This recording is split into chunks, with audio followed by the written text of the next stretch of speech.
L'Afrique apparaît comme le continent dont le potentiel de croissance et de transformation est indéniable.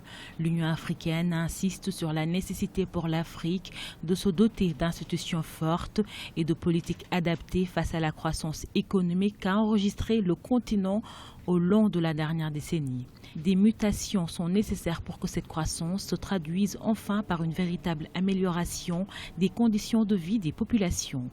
Si on prend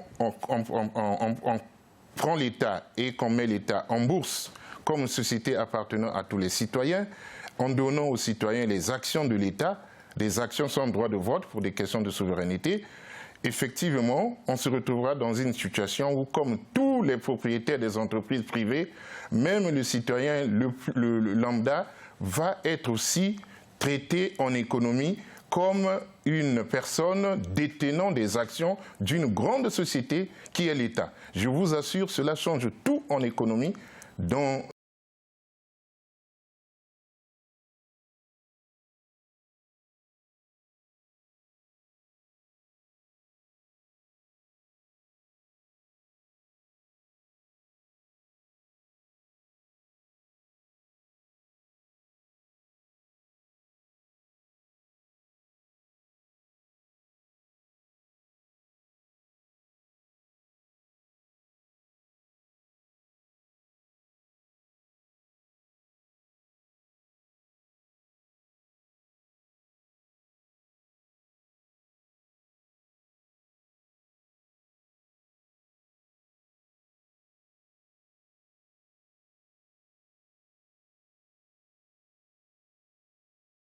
en Guinée équatoriale, oui, ça aide à une meilleure répartition des richesses économiques.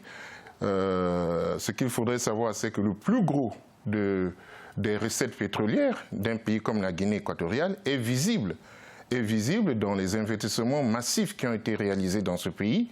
Donc c'est déjà une très grande forme concrète de répartition des richesses, puisqu'on retrouve cela dans les écoles, dans les routes, dans les hôpitaux. Ça bénéficie à toute la population. L'optimisme est de mise. Si les différents pays africains lancent rapidement des réformes, la croissance du continent pourra remonter à près de 3% cette année pour de nombreux spécialistes.